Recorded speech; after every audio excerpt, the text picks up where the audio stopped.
When do you think it crosses over? Like if you were to give an honest assessment, or if we were going to make a poly market and we were going to place a bet on it, that Lovable's security is twice as good as an expert, twice as good as an expert. For applications built fully in Lovable compared to sysadmin building it from scratch, I think on average, it'd be more secure, 2x more secure.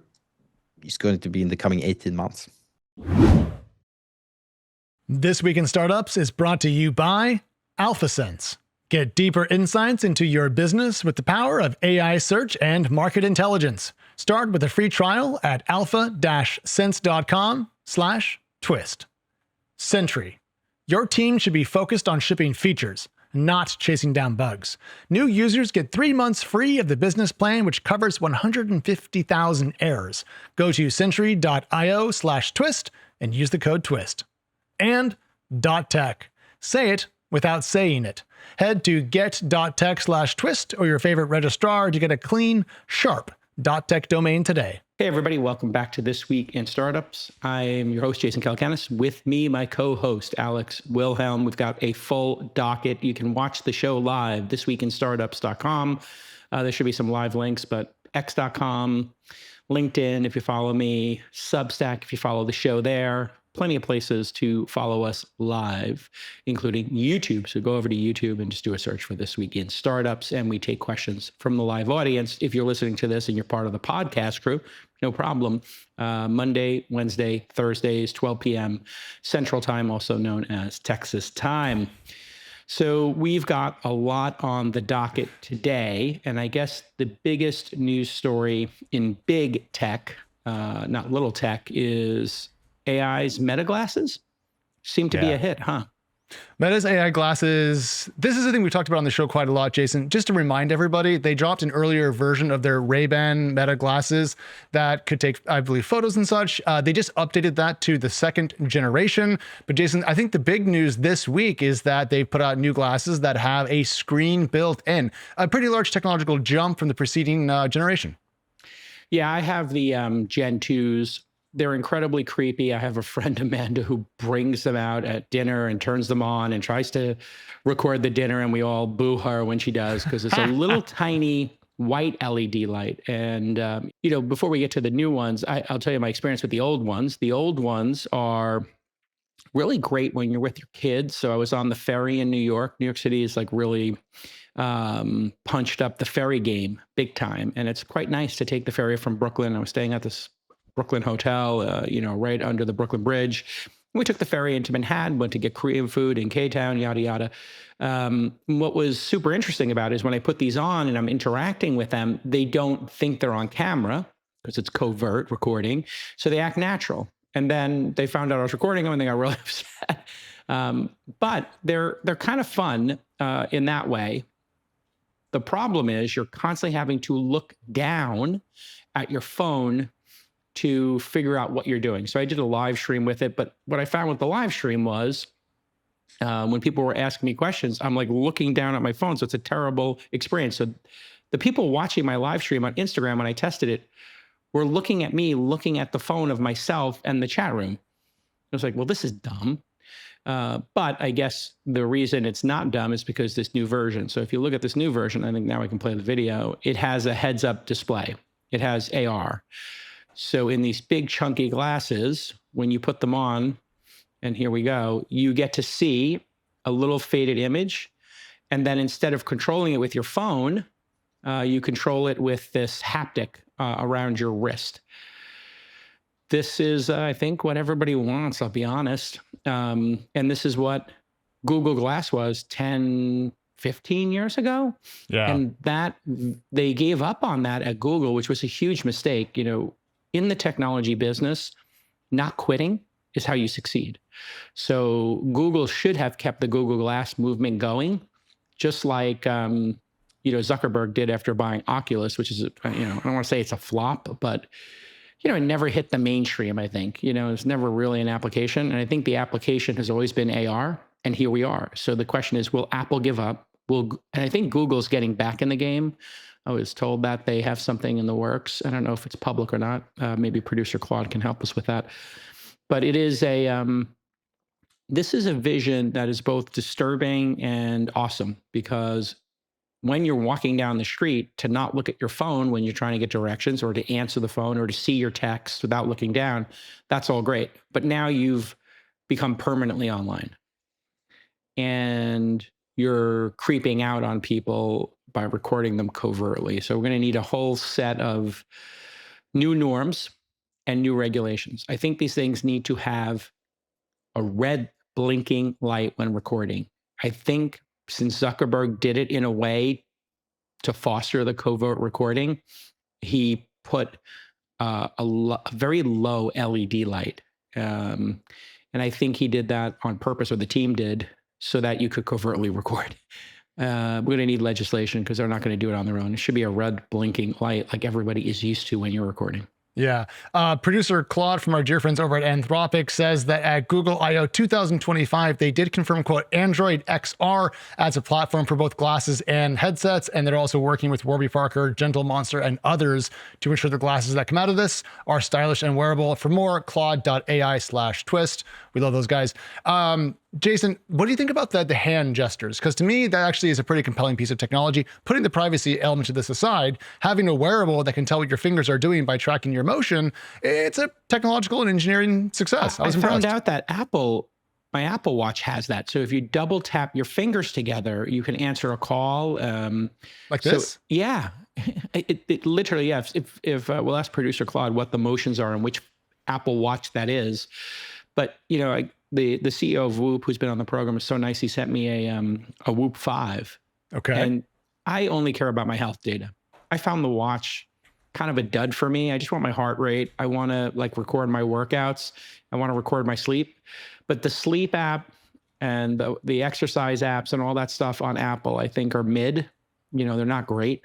And then they sort of push you to other apps. So it's not like an integrated, but the Whoop 5 is super integrated. So I am now addicted, and I love the Whoop. I think the Whoop is a super game changer, because I get my workout, my sleep, my energy, my stress level, my VO2. They kind of extrapolate to give you your VO2, which is important, resting heart rate. And then it makes a calculation for your biological age versus your chronological age, I guess.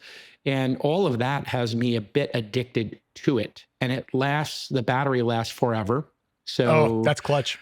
Yeah. And then in order to charge it, you just slide this little battery pack on top of the wristband, and you don't need to take it off. So people are keeping these things on. I've kept it on for over 100 days. I am addicted to the Whoop. I think when they pair that with blood testing, it's going to be great. If you could have all your blood results from Superpower or Function Health or any number of people who are doing that. And in the Whoop app, they have labs. So they're going to be adding that product. And this is the start of, user led healthcare. And I don't really engage with doctors like I used to for healthcare, because I feel like they're behind the curve in 9 out of 10 cases, because they're so stressed out. They don't have a lot of time for patients, and patients with these new platforms like Function, like Superpower, like Whoop, you can just take control of it. So on the haptic side, it's going to take a little interface getting together, but it's going to work because people have gotten used to it with their headsets. So you use AirPods, do you use Pixel? What do you use for your when you're listening or going on a run? Right now, I have a pair of Beats Pro in-ear that I bought out of an airport vending machine. For twice as much. And what do? Do you tap it to pause the music or answer? Do you It has use a little that? button you push on them. So it's not a haptic. It's just literally a physical button.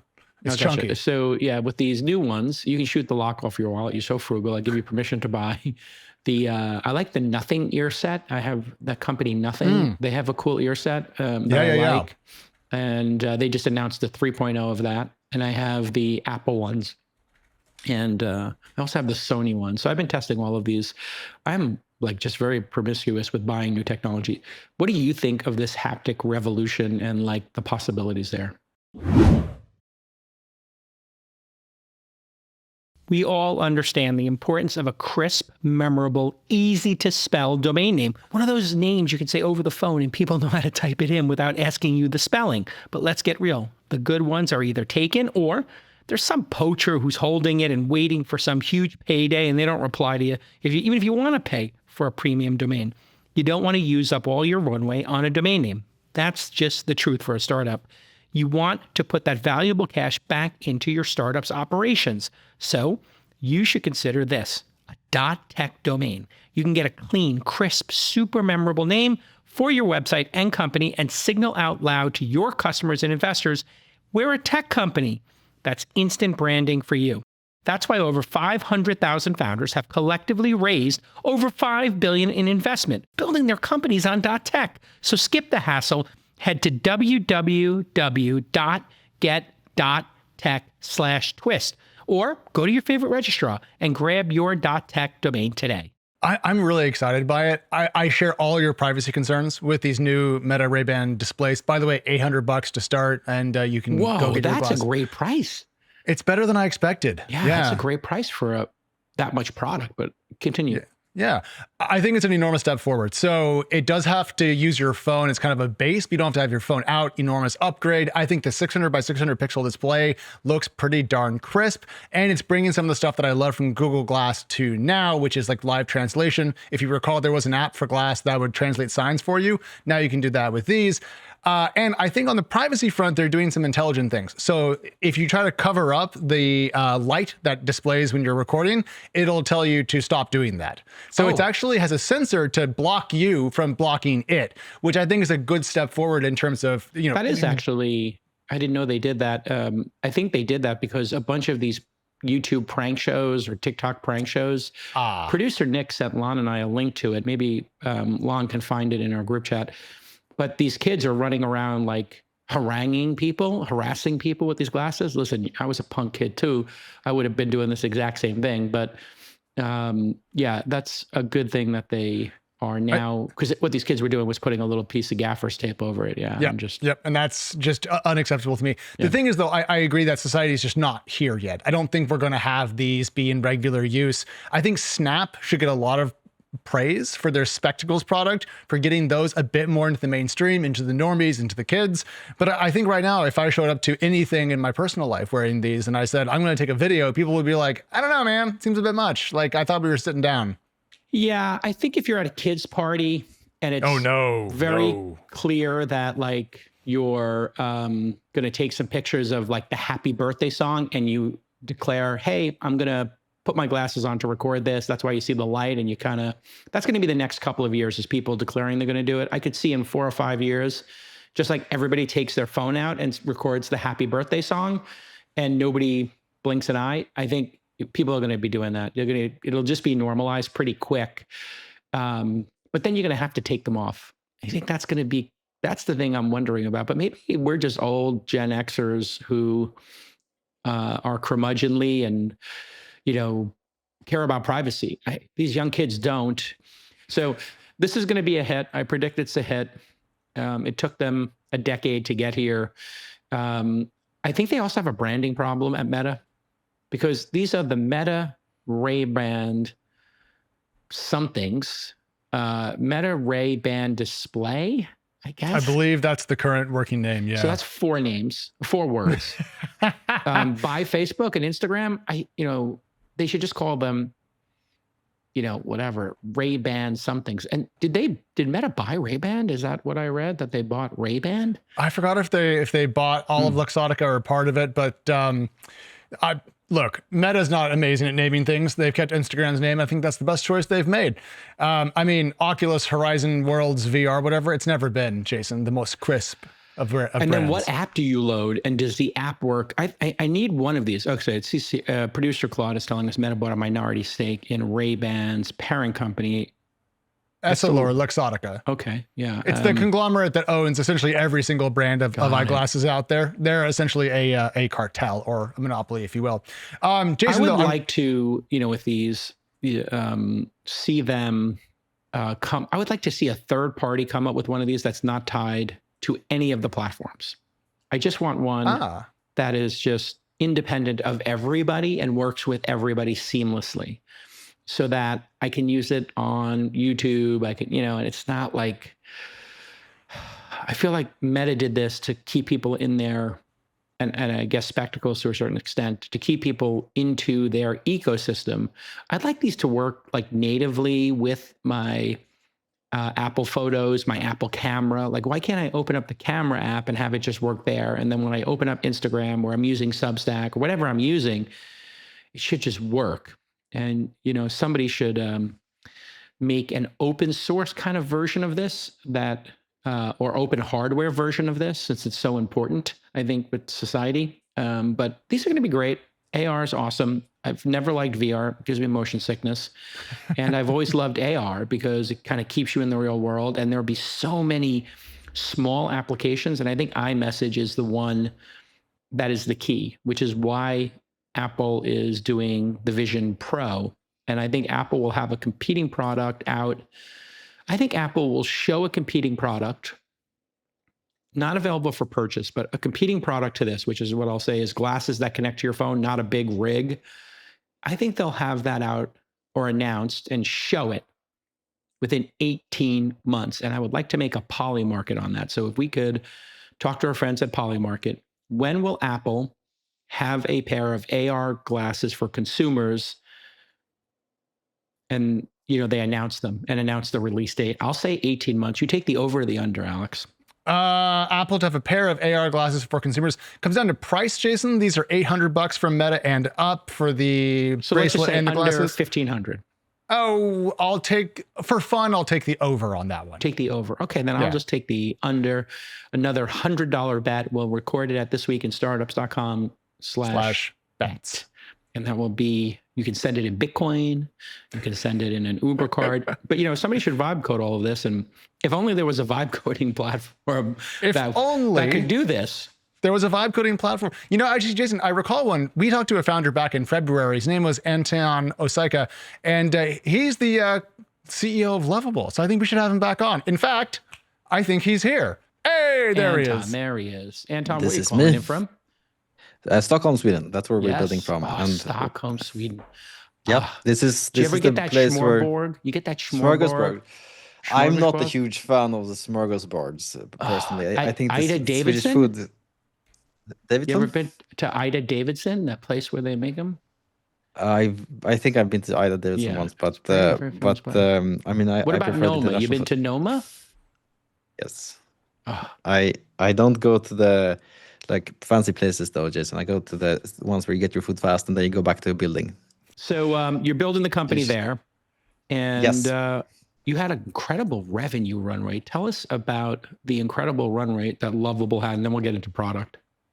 Yeah, so I think Stockholm is very underrated, and what we're set on is to build the first $1 trillion company from Europe, from here. And I can talk more about that. I'm sorry, did you say trillion?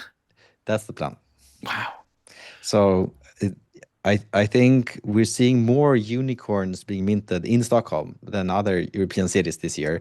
And this is a lot of momentum that's building up right now. I think you're going to see a lot more. But as per your question, last time we spoke in February, I think we had just hit 20,000 paying customers or something. And now we're almost at 20x that.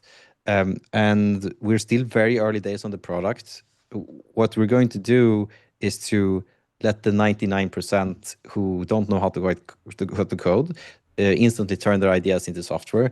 And that's unlocking entrepreneurship and is speeding up very, very large enterprises where the product managers, designers, marketeers can move without being bottlenecked by engineers. And as the product becomes much more capable, we're naturally being able to capture more of the value that's being unlocked by the software eating the world, right? So what I'd love to talk more about is specifically how I think Stockholm is an underrated place and why we're going to be successful in this endeavor. We'll totally get into that. The thing about that was very interesting when I knew you were onto something is I said, we need to make like a community portal for the syndicate.com. That's our angel syndicate, like 11,000 members, 4,000 have made an investment, and there's 500 who are super into it. And I was like, they really want to hang out. So we had a Slack room, but I was like, we need something that's like our own portal. kind of like Angel List, but they don't have community features over there really. But I want more like a community driven thing. And so, well, interestingly, Kelly on my team was like, "Oh, I built it," and I'm like, "You built it?" And she's like, "Yeah, here, I've been spending like 100 hours on this," and she shows it to me, and I'm like, "That looks like you." And she vibe coded it in Lovable, and I'm like, "What is it going to take to make this production ready so I feel safe?" So tell me about that aspect of the business. We had that one company that was vibe coded T, I think, and I don't think it was Lovable, but if it was, that's fine to talk about. But they didn't lock it down. So tell me about security and being production ready. When your website or your app goes down, you just want to fix that problem as quick as possible. And that's why there's Sentry, application monitoring software that's essential for over 4 million developers today. Sentry handles all of your real-time error monitoring and tracing. So the moment something breaks, you know what happened and you know why, and you know how to clean it up. But the real reason we love Sentry is, like all great startups, they're obsessed about their product and constantly shipping incredible new features for their customers. Some examples: Seer, their AI-powered debugging agent that uncovers the root of your bugs and errors in 95% of cases. They also have an AI agent monitoring system, and this is going to become more important in the future, folks. We all know that. That's going to help you track down specific problems happening behind the scenes when your LLM starts hallucinating. And they just added structured logs, allowing you to view and search everything going on between your front end and your back end, helping you track everything on your application, not just the errors. Don't just listen to me. Try it out for yourself. Go to sentry.io/twist and take your monitoring and debugging to the next level. That's sentry.io/twist. Yep. So we take security as the top priority, because if you are building something that's not secure, you should not have built it at all, right?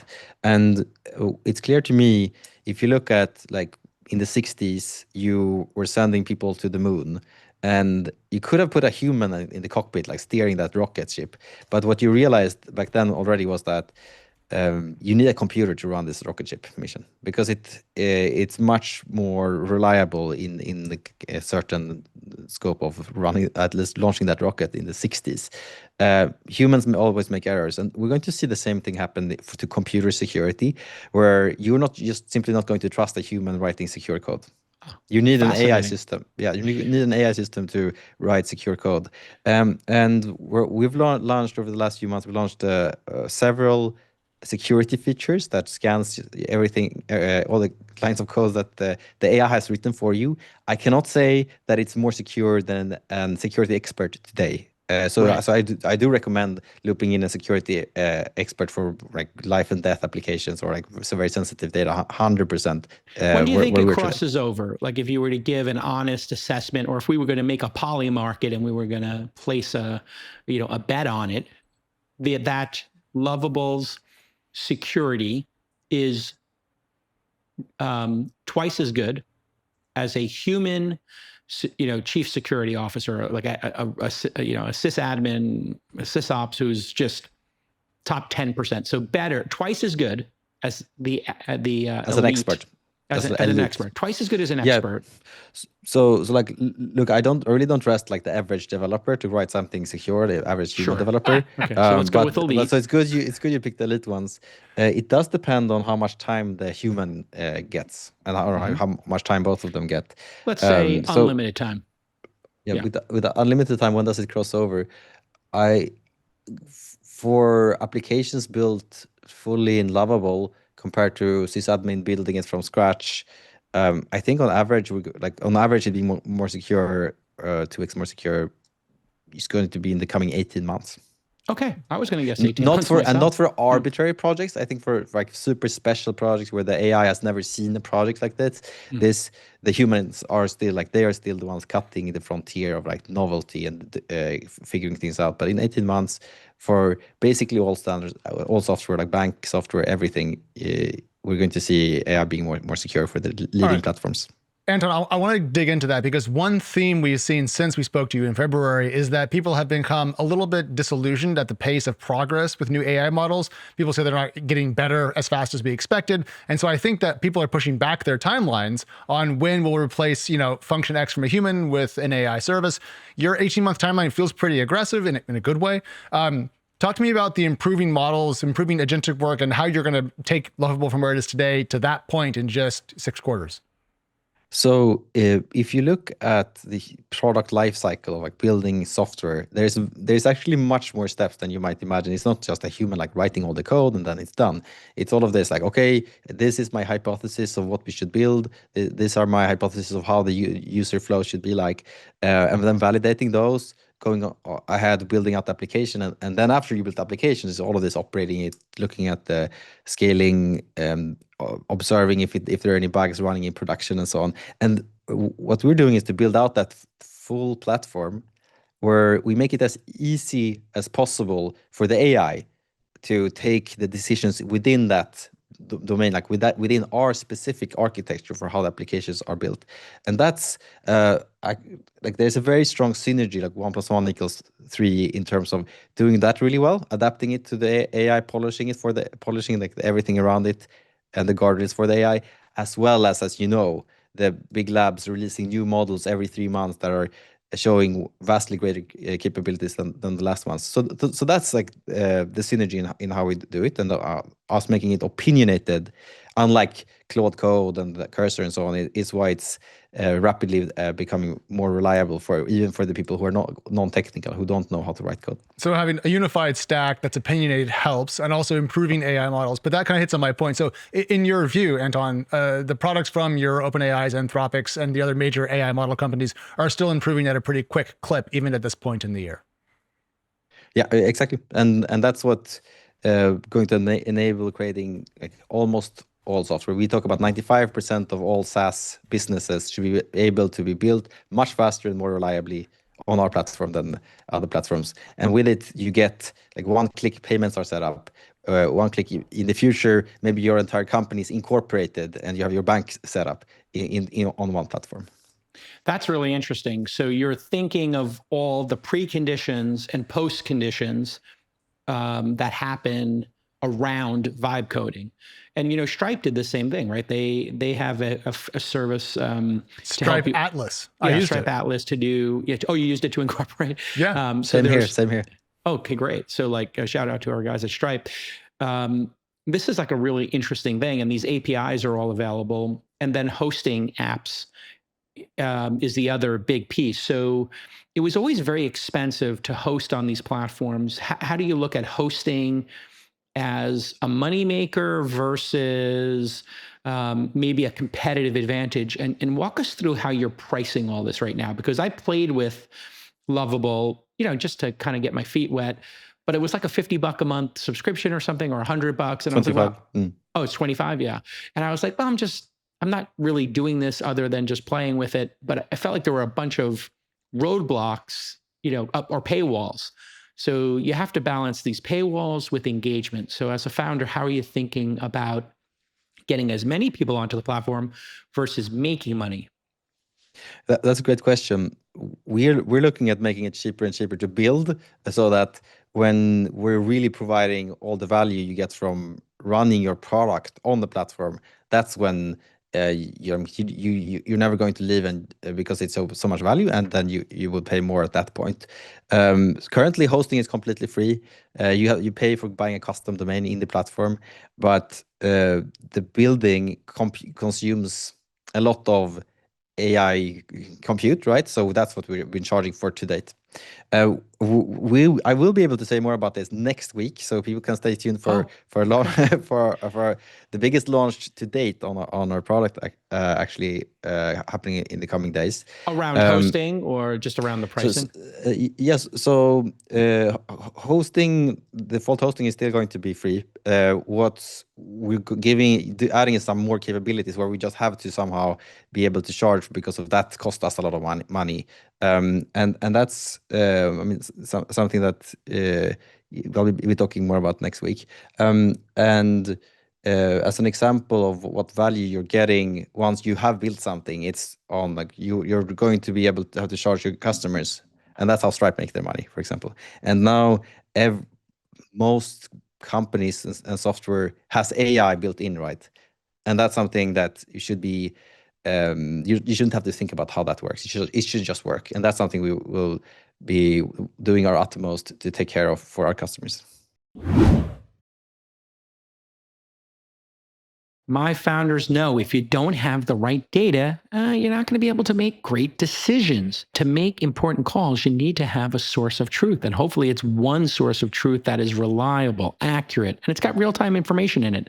And that exists today in Alphasense. They're an AI search and market intelligence platform that's been trained on over 500 million earnings transcripts, equity research packets, corporate filings, expert interviews, and more.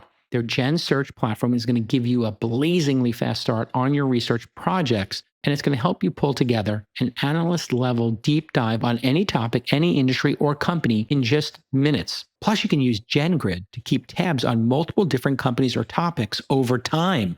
They've even got an AI interviewer, which is going to keep you plugged into the latest thoughts from industry experts. It's time to remove uncertainty from your process and start making better, smarter decisions. So here is your call to action. I'm going to start you off with a free trial. alpha-sense.com/TWIST for your free trial. Go try it.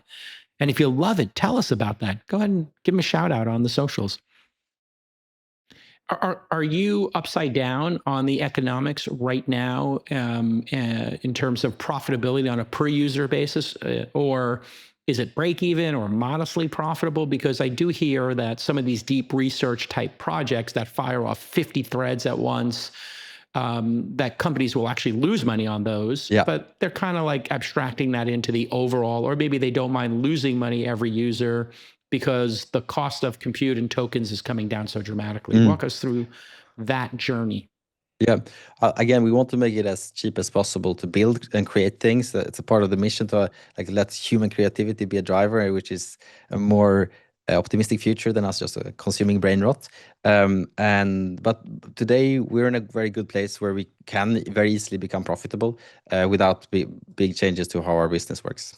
So Anton, just to be clear, that's like just gross margin positivity. That's what you're kind of implying there. Yeah, if you split up your users into the free users and the paying users, and we have gross margin profitability on the paying ones. So that means that we can like grow users very rapidly without like me being freaking out about our bank account. Yeah, your burn rate could get pretty significant, but in today's age, you are facing serious competitors. So there's an argument to, like Uber did and Lyft did, hey, if we lose a couple rides per, we lose a couple bucks per ride, no big deal, because at some point we could flip the switch. So take me through what it's like when you hit this kind of revenue as a startup so quickly, and then competitors emerge, and then thinking about pricing and is this going to turn into a pricing war? Has it turned into a pricing war yet?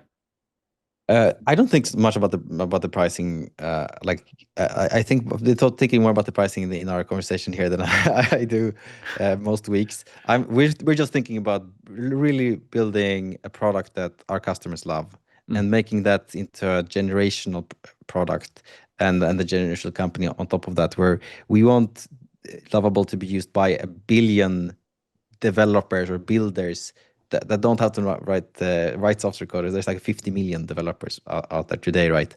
And it should be the foundation where people build anything with Lovable. And what's possible for us to do here is to not just have this $1 trillion outcome as a goal, but to have it as a proving ground where more of the great ambition and the talent and a strong culture from European companies can be inspired to have this large global goals as we are currently pursuing. Anton, there was a really interesting piece that came out in early September. It was called "Where's the Shovelware? Why AI Coding Claims Don't Add Up." And it was a complaint that we're not seeing as many like new iOS applications come out. And basically, if AI makes it so easy to build, why aren't we seeing more of it? Then I turned to your guys' numbers, 100 million ARR, and your user base has exploded. So are people building apps that are a little bit out of the visibility of like most traditional developers? Because in my view, if I built a thing for my mom, that would not show up on GitHub GitHub. It wouldn't show up on the App Store. So I'm just curious about, like, are people building tons and tons of apps, or are the critics here a little bit mistaken in where they're looking? I think they are mistaken. Like there's so many software products that we use today, so it's harder to go like into mainstream media with success cases. But if you take so Lovable is very global. There's a company called Group in Brazil where the founder himself, it's a quite large company, but he sat down and built a new product for them in 3 weeks, launched it, made $3 million in the first 2 days after launch, with some existing distribution channels, of course. And that's just one of thousands of businesses that are being built, oftentimes by people who were previously did not have the foundation, like the capital required, the specialized skill set to build a business. So there are lots of success stories. And what I can say as well in like how Lovable is driving value for companies is that very large companies are using this technology, and they're using it for a part of the product lifecycle, and that's oftentimes the most time-consuming part. The 60% of figuring out, like, is this actually worth investing in and taking it all the way to our customers? So product managers, designers, and marketeers, they're often moving much faster and prefer, like, Lovable is the best tool for them to prove out, here's my great idea. I'm not just gonna talk about the idea. I'm just going to build it in a few hours, show it to my manager, show it to or try it with customers, and then say, let's launch this. And then you've saved 60% of the time, and engineers have this perfect specification to go out and implement in the system. That's so funny. I thought you were just going to say, yeah, Alex, you don't see them on GitHub or the App Store because they're web apps. But that's a different answer, and also a really good one. Jason, I think you want to do something. Well, I think it's actually could be quite a revolution for young people. We've been talking, Alex, on the program about static team size. Big companies aren't hiring. And we've seen this massive increase, quite disturbing this past year in the United States, of young people not being able to get jobs, specifically in big tech. And I talked to Vice President J.D. Vance about it at the AI Summit. He was a little concerned. And for young people, the benchmark is going to go up for you to show that you're valuable in this new world. Well, here's the easiest way to do it. If you have initiative, on top of the hard work, that's what all bosses want. They just want somebody to show initiative because they're busy. Your boss is busy, and they've got a boss, and their boss has a boss, and there's all these goals and existing things you have to get done. So if a young person coming up in their career says, hey, I looked at this thing you asked me to do. It's repetitive, it's boring, and it's time consuming and expensive for our company. So I vibe coded something. Would this be okay?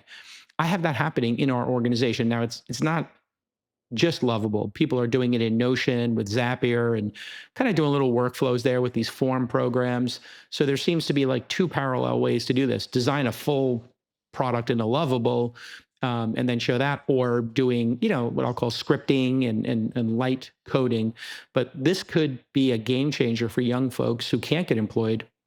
And they called this spec work, Anton, back in the day. Have you heard that term before, spec work?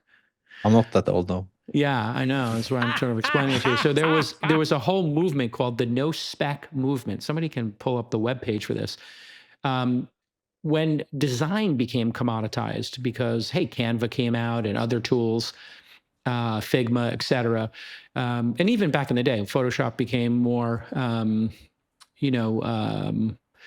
more common.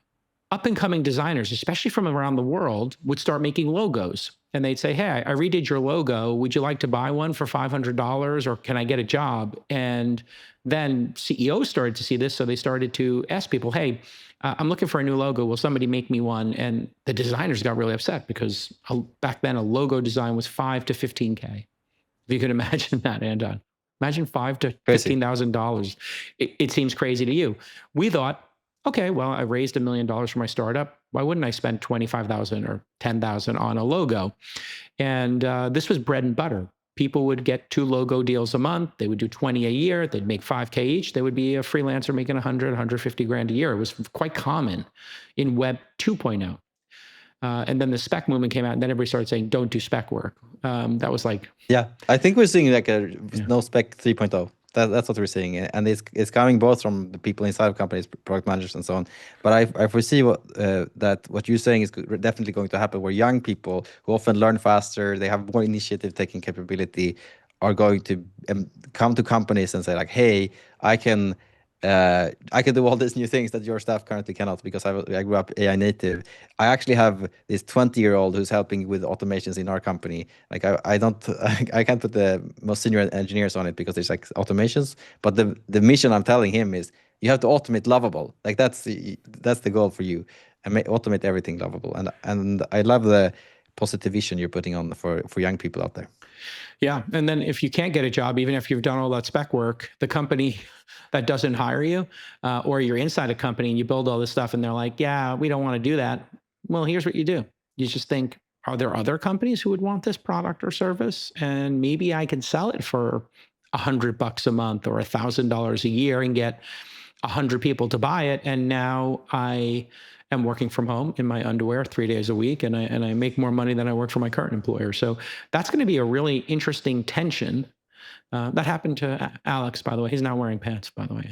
I am wearing very comfortable shorts, but from the waist up. I knew it. I knew he wasn't wearing pants. All right. Let's plug in. The point Are you wearing is, a belt? You left TechCrunch, and now you have like 2 jobs, 3 jobs, and you can actually start to say, you know what, I'll make more money, I have more freedom, more agency, I guess is the word I'm looking for. So it's kind of exciting. It's a really cool future. It is. Anton, quickly on the student discount that I showed, building off what Jason just said, how popular is Lovable amongst students, and is that a critical cohort of your overall user base? It's very popular, like, just because students are a bit disillusioned by feeling that the only thing they do in college is to ask ChatGPT and like put in the answer into their take homes and so on, and they're thinking about what's next. I heard at the most prominent technical university here in Sweden, people thinking about starting a company as students after they graduate. We went from 8% to 80% over the last 10 years, which is huge, and you can really feel that in the atmosphere here when you go to events, that there's so many young people who want to build successful startups, and they often come up to me at least and say like, oh my God, I'm so grateful you saved my company, or you made it possible for me to raise a big round based on what I built in Lovable. It's not like students they're not so well capitalized, so it's not the biggest chunk of our revenue yet. We're betting on that becoming the case when they become founders, which is the biggest source of our revenue today. So founders are your biggest customer base? Yes, founders, entrepreneurs of small companies, the developer agencies, and so on that have been bottlenecked by not being able to find great engineers or paying for great engineers. That's the biggest source of revenue for us. Wow. Hey, one thing I wanted to talk to you about was when you have a startup like this and you're trying to build a community and a movement around it, what are the tactical things you can share with other startup founders listening about tactically building a community of power users? I know you guys have a Discord. Not sure how vibrant that is. Yeah. But maybe Jason, you could talk about that. 106,258 members on the Lovable Discord, 8,744 online. So you got 8,000 people in a Discord grinding. How did you get that flywheel started, and what impact does Discord have on your business, would you say?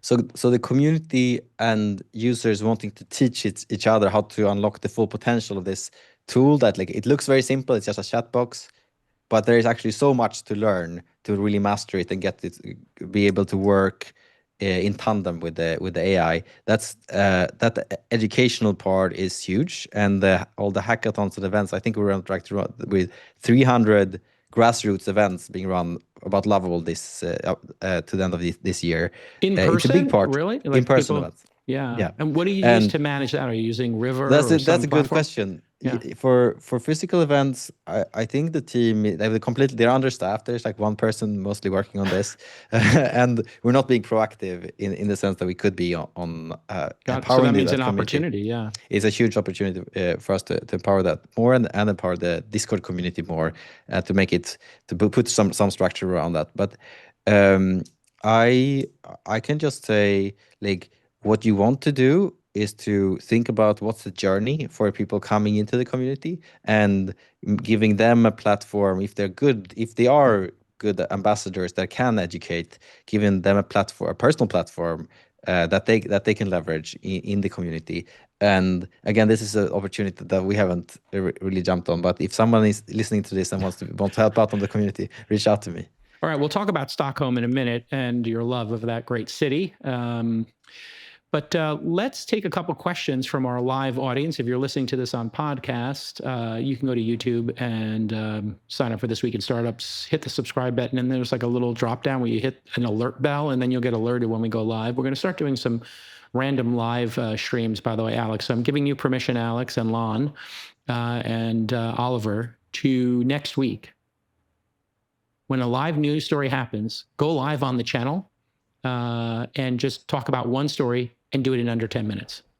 So I'm giving official permission to my team to do that. I think there's people want a little more content. I did it yesterday on Spaces. I talked about the Jimmy Kimmel situation. I don't know if you saw that, Alex, but I did. You said you got good engagement on that. Unbelievable. People are like, do this more often. I want to talk more often. So we had so many questions come in for you, Anton, across our Substack Live, LinkedIn Live, YouTube Live, and x.com Live, that we thought we'd take a couple if you're okay with that, Anton. It's a little dangerous to take live questions. So here we go.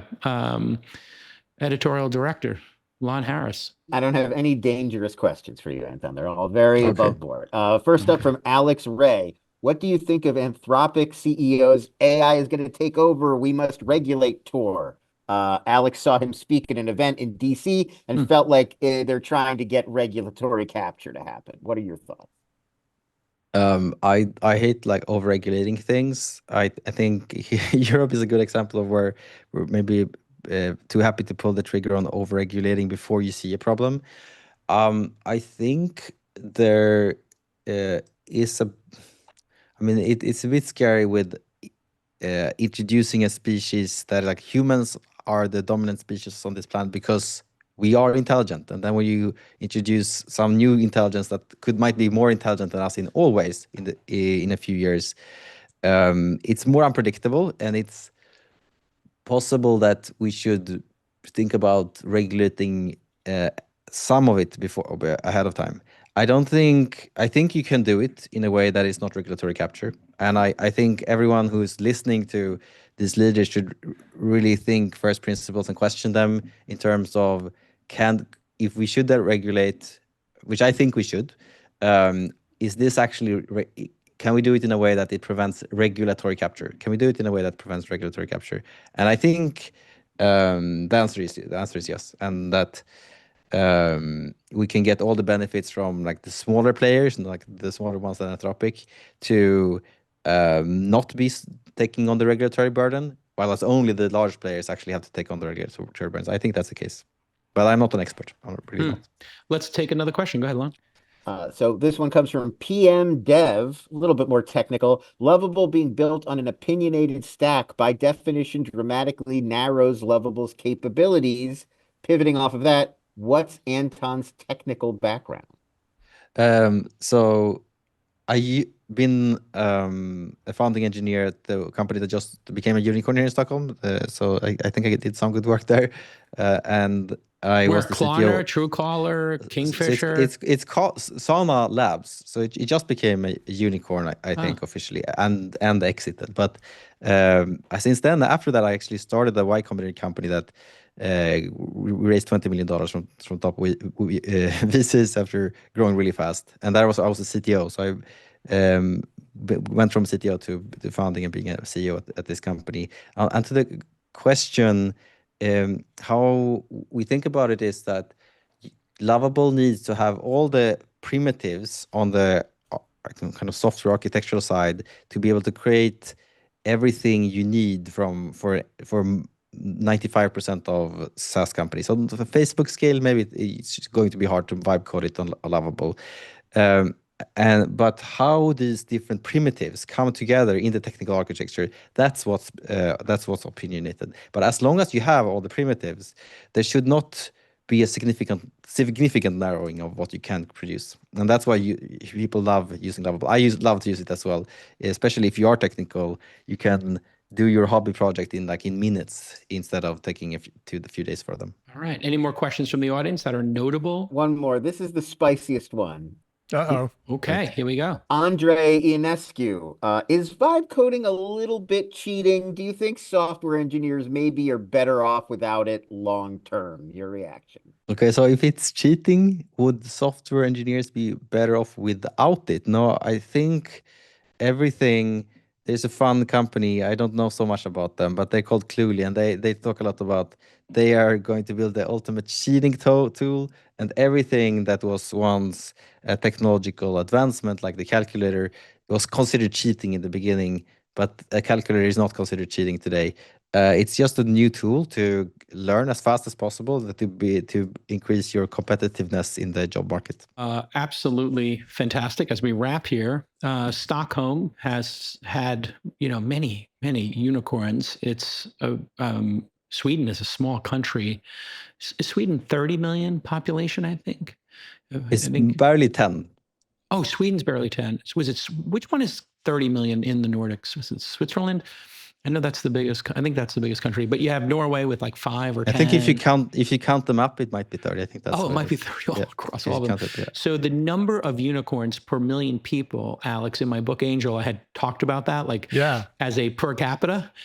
Think about this list: Klarna, Spotify, Clash of Clans. I forgot the name of. Maybe that was King. That was King. That was King. Yes, it was. He's nodding. Minecraft. I think Minecraft. Am I right? And then Lovable. Truecaller. True. Any others that you remember? I mentioned Sauna. No, I think Sauna, there's going to be more potentially soon. So what's in the water in Stockholm that makes this possible in your mind, Anton? It's great water. It's super clean. You drink it from the tap. Delicious. But specifically, there's just a deep pool of engineers here who are very curious, grounded, and serious about building good products. And people building are not just chasing cloud, hopping between startups every year, but they really care about what they're doing. And I think this culture of long-term thinking that matters a lot. When I was on the AI side specifically, 10 years ago, deep learning, neural networks, you feed a lot of data was coming out, and then some of us here, we built one of the early AI communities where there's like a great list of alumni from it. It wasn't hype. It was just a small group of people reading the most recent research papers and building them, actually caring about implementation, getting it all the way to a product. And I think that spirit stuck around of like building products on top of AI. And now I think we're seeing a new wave. Stockholm is a magnet for talent. There are people moving here. I'm having a large part of my leadership team coming from SF, moving to Stockholm. Still hard to find apartments there. I know that was like one of the blockers. I remember when a friend of mine, good Tyler, is it better? Yeah, you're building more housing stock. It was hard to get an apartment, right? And the apartments were affordable, but you had to wait years to get your apartment, I remember. I mean, there is a bit of this regulated pricing market. I think we have it in a few cities, but it's always possible to get an apartment. And have things moved outside of Stockholm? Like, is there a satellite city or two that have become popular? Stockholm is the one accelerating. So I mean, there are 2 other big cities with some significant tech scene in Sweden, but Stockholm is the one ramping up the fastest. And I mean, as an example, Lovable is built from Stockholm by alumni of unicorns and a lot of global tech firms, the top talent. That's the key thing.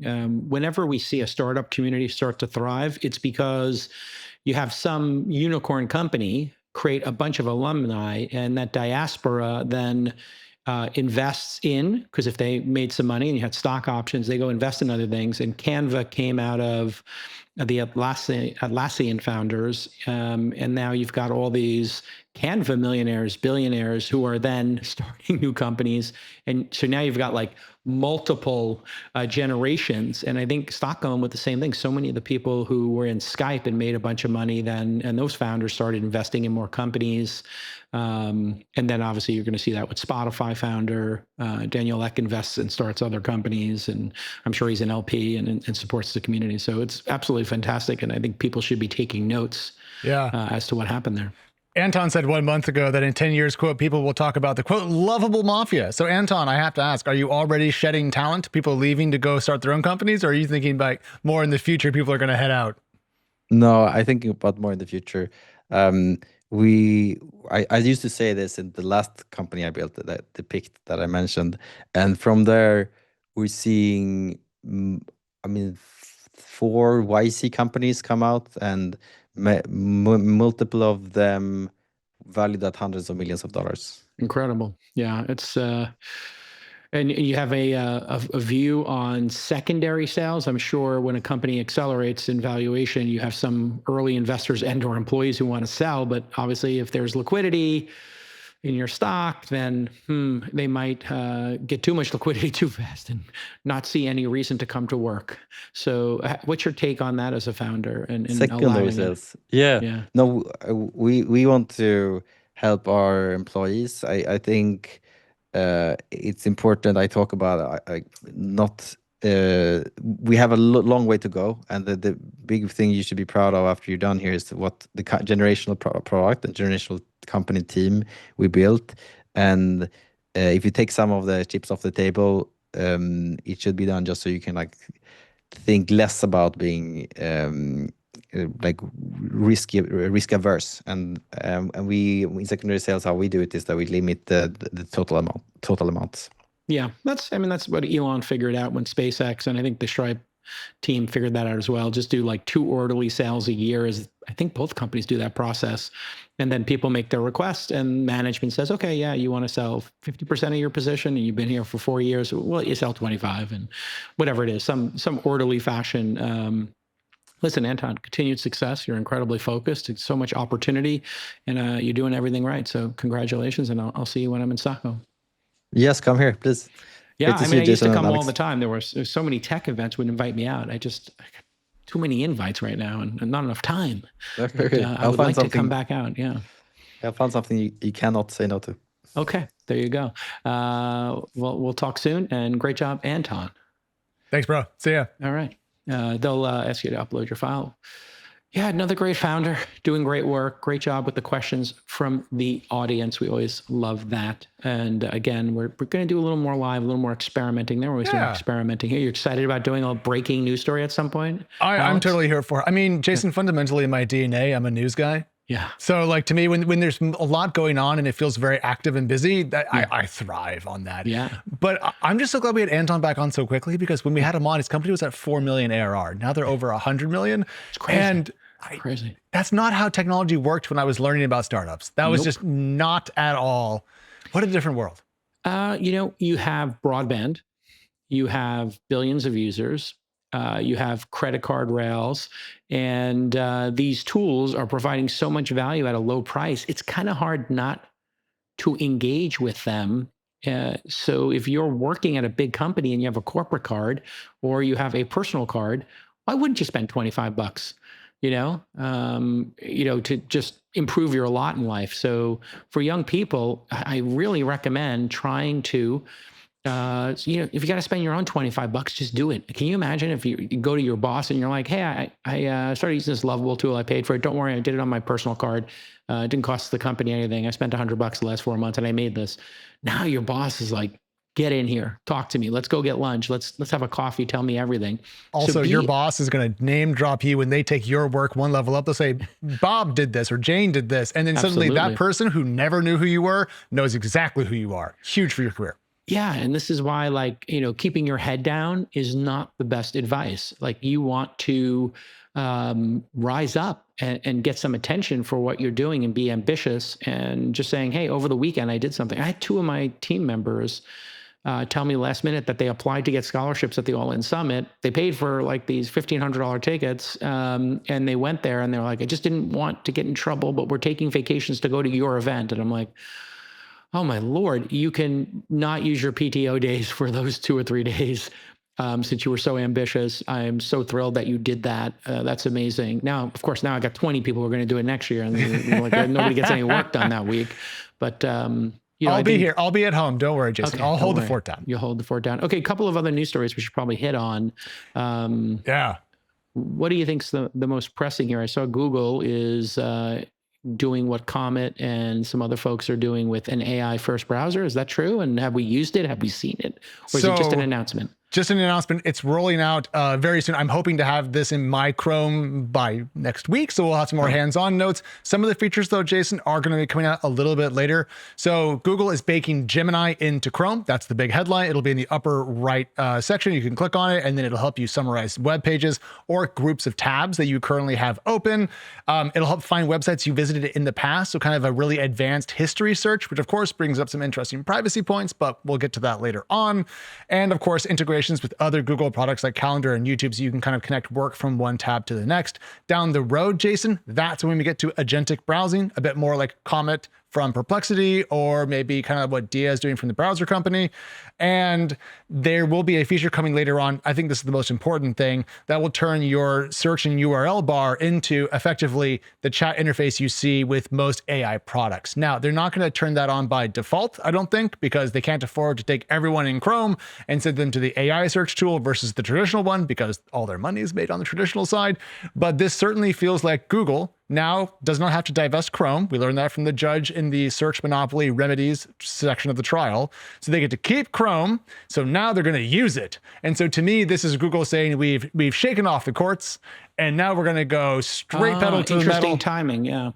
Oh, very interesting. Yeah, they would probably, obviously they've been working on this for some time, probably a year, I would guess. And so if they've been working on this for a year, because they did include it, I'm seeing lots of AI pop-ups when I'm using Google Docs and Gmail.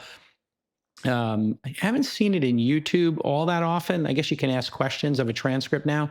I would just like the search box in YouTube to be AI driven, or in x.com have it be AI driven. I think the Meta team has done a good job of making their search box in Instagram default to an AI result, which is kind of cool.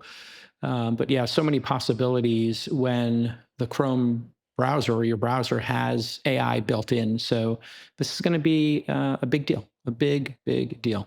It begs a question, though, and I'm not trying to pick a fight here, so don't take this in a negative sense.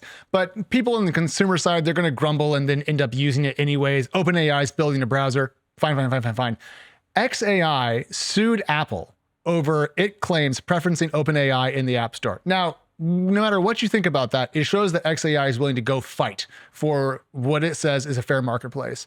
Yeah. If Google's going to bake Gemini into Chrome, isn't that a much bigger self-preferencing point? So I'm curious if xAI is going to stand up and plant a flag here, or the Justice Department or anybody. I think it's one of these things where we don't have necessarily a savvy enough group in Washington, across any administration. Just historically, we haven't had people savvy enough to be at the tip of the spear like us. Like, here we are, we've used Comet, we've used the other browsers, we're reading every update on them, we're hypothesizing as to how they will help people in the change. That's not how it works in Washington. Washington, somebody comes and complains and says, hey, check this out, and they try to spin it and get some maybe edge on their competitors. I do think the ultimate way to self-regulate in these cases, and ultimately the way the government can regulate these, is to give consumers more choice. Because what at the heart of this is the consumer's not having a choice, right? It's being bundled, it's being shoved down your throat. You've got Microsoft Office, now you have Teams, and it's like you can't get away from Teams, right? Or remember when Google Plus came out, you couldn't get away from it. It was kind of everywhere. And Meta's doing that with their AI product. You can't get away from it. But if you say, when you load up your new browser, it says, would you like to use xAI, Claude? Would you like to use this open source product? Which LLM would you like to use as your default? Just like you can pick the search engine. And I think in Europe, they actually forced Google with Chrome to give that choice when you install it. I'm not sure if that... There's the browser ballot screen. And more recently, September 11th, so 1 week ago, Jason, the EU Commission accepted Microsoft's commitment to debundle Teams to avoid a penalty. So we're still having these fights right now. Okay, great. So thank you for having that knowledge at your fingertips. This is, the easiest way to do it, is just give consumers choice. And ultimately, consumers are going to win in all this, as we just had with our guest from Lovable. It's $25. to go make apps. So and cheap. you could go from having no job and being a DoorDash or an Uber driver to starting to make little apps for your local dentist or your local, I don't know, your local bakery wants to have a website and build something really unique, and you go in there and you build it for them. Just like there were people who would go build websites 30 years ago, or there were Squarespace consultants, that go to local businesses. This is like one of the great hacks. You build a bunch of beautiful businesses using Squarespace. Use the promo code TWIST, longest running sponsor here, partner. People would make, I remember this in the early days of Squarespace, they would make websites, email them and say, hey, I built a website for you. If you want it, I can set it up for you for $100 a month. And, maybe Squarespace was 20 or 30 bucks a month, and they would take the difference. And, the bakery would be like, this is amazing. I have a website that's gorgeous and represents us well. Thank you. So that's a really interesting hack. But I think the point about people going to private communities is interesting, because Beehiiv, a company we've talked about on the show quite a lot. Yeah, we use them. They're incredible for our newsletter. Yeah. A big fan. Shout out to Tyler Dank. They just dropped a new feature, and I was thinking about it in this kind of vein, because they now have a new button inside of Beehiiv that will help you set up a exclusive community on Discord for your paying subscribers. So kind of a tight, it's a small new feature they just put out, but it made me think of like, here's a way for people that have a newsletter or a blog to quickly spin up their own community, just like you were talking about with Anton. And I was like, oh, this is fantastic. People are going to use it. And then my second thought was, oh, great. More people going into tiny little internet rabbit holes and having small communities. And so to me, it's this really interesting dichotomy between, I love people getting to gather and have their interests and be niche and be weird. And then also, the further from the light we go, the more I think we also have a reason to worry. But, this could also be a positive, because you get out of the slop on YouTube serving you like more and more extreme stuff and trying to tickle your rage, or X algorithm trying to do that, or TikTok algorithm trying to do that. And you say, you know what? I just want to be in the Knicks community. So I'm part of the Knicks Fan TV community, and I have a private X.com group chat with a bunch of famous Knicks fans. And I also have the Knicks Fan TV Discord. And I find myself increasingly, when I'm like, God, this is all so rageful and annoying and all politics all the time on different social networks. I'm like, I kind of like the respite of just saying, hey, we're here to talk about startups. And so this weekend, we're going to fire up the This Week in Startups Discord. I'm going to try to see if the young, ambitious people who work for me, if I can get a couple of them to do a little weekend work and pop up a Discord here for the show. And then we'll invite you all to that Discord. And I'm thinking about doing a paid membership. I know Leo's done really good with Club Twit, and I can spend some time there. And I'm wondering, I think I may start it off as free, but then go to a paid thing so we can actually put moderators on it or editorial people on it and make it self-sustaining, not to make a profit, but just make it self-sustaining, right? Because these communities rise and fall with like the moderation, I find. Well, we do, as of minutes ago, actually about 2 hours ago, we do have our Discord set up, Jason. So once we have it tuned, we'll invite everyone in. But stay tuned, and we'll hang out there as often as we can just to be accessible. There was an IPO. I know you love your IPOs. Tell us about the IPO. 2 IPOs, I'll do them in 30 seconds. StubHub, the online ticketer, went public at the midpoint of its range and then immediately started to go down. Not a great IPO, but then happily for everyone out there who likes liquidity, Netscope, the cybersecurity unicorn, priced at the top end of its raised range, Jason, $19 a share, and then immediately rose 18% in its first day. And then today, this morning, its second day of trading was up another 6 or 7%. So I think the more tech IPO of the week did well, and we're seeing basically continued success from debuts. So everyone out there, Databricks, cough, cough, go public. StubHub was public previously, I believe. So maybe it went private and then went public again. If memory serves, it was public, went private, sold, and then taken out again. So we're back to the future on that one. I just love this idea that Beehiiv is connected to Discord with the membership, because this is a known problem. I think there's another company, Memberful or something, that creates glue between all of these different communities, because you can turn on a Substack, a Beehiiv, a Patreon, X. I have subscribers now for my commenting. And so you have all these disparate subscriber bases, YouTube, how do you get them all into the same Discord? And then when they stop paying for it, turn off their Discord? This is like complicated technical problem. And, I guess people are just going to choose one location for their subscribers. But it would be nice if you had the ability to subscribe anywhere and then manage it from anywhere. The world's getting complicated. There's just too many options. It used to be you could just start a Patreon and that was it. Now it's like there's too many options. But like I was just thinking about our Discord because I think it'd be great to have one. But we also have Slack that I got to keep tabs on. I've got iMessage, LinkedIn notes, Twitter DMs, and I feel like at some point in time, don't shout at me, but like some sort of like super app that brings it all together. I know technology is just bundling and unbundling, but right now I feel like whenever I'm working, I'm not watching the 48 channels. So like today, I came back to our Slack after trying to get prepped for the Lovable chat. And then we had done AI images for startup idea pitches. And I was like, boop, oh no, I got to catch up. It's tough, man. Chat is like, it just like a river. Like if you miss, the leaf floating down the river, you wanted to pull it out of the river. It could be way downstream and you lost it. This is where AI summaries, we upgraded our Slack to like the more professional version because we had to do like more security because of our global operations. And the AI summaries are not great, but they're okay. And I find myself once in a while, like once a week, if I'm gone for 2 days looking at it and I'm like, this could be so much better.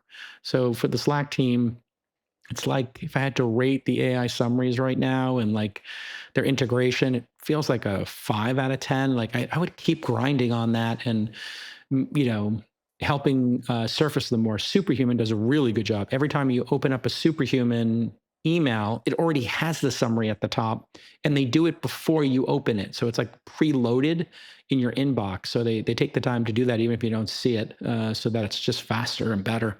Jason, do you want to read some comments from the video? Let's just grab one and we'll shout one person out. You pull it up on the screen and here it is. This is from our Spotify comments. We love everyone over there. Jason, take it away. Yeah, Spotify comments is on there. So this is comments, not reviews. But okay, we'll take a comment from Spotify. Who do we got? We got Jordo Passporto 1533. Love reading that out loud.